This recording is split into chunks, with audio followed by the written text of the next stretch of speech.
Kami beri kesempatan, silakan.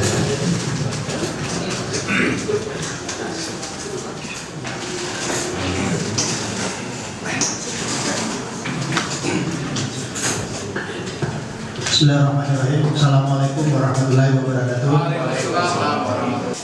Saya 14 tahun bekerja di Kementerian Kelautan Perikanan. 5 tahun terakhir sebagai Dirjen Kelautan Singapura Kecil. Sebelumnya saya sempat 6 tahun sebagai Direktur Pemberdayaan Masyarakat Pesisir, sehingga cukup punya pengalaman berinteraksi dengan para nelayan kita.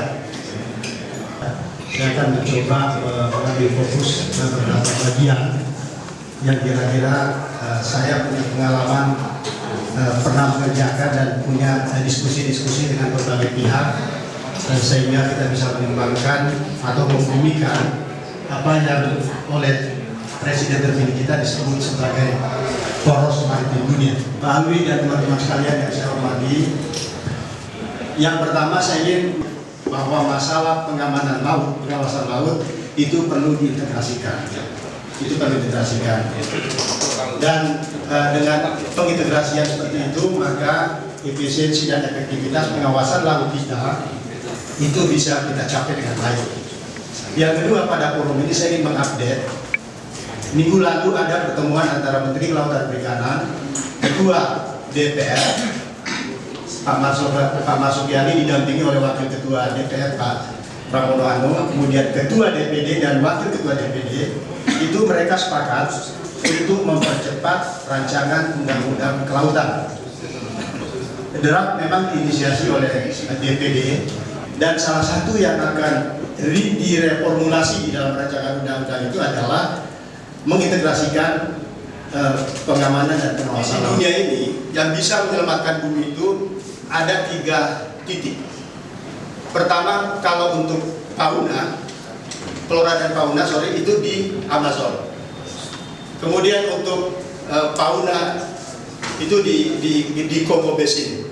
Dan untuk laut itu adanya di Coral Triangle ini, yang tersebar terbentang di Indonesia, Malaysia, Filipina, Timor Leste, Papua Nugini, dan Solomon Island.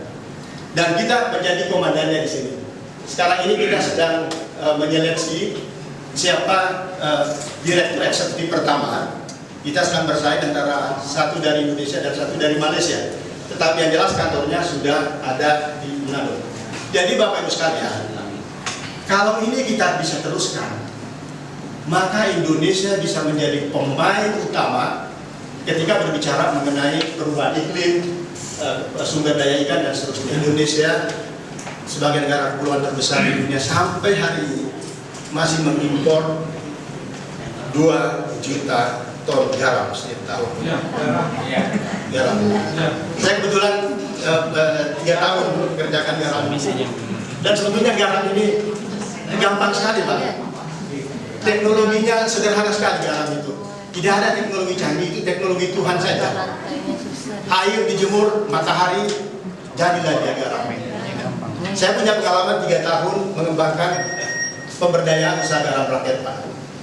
Dalam 3 tahun itu kita bisa membalik, sehingga paling tidak sampai tahun 2013 kemarin, garam konsumsi yang setiap tahun kita butuhkan 1,5 juta ton.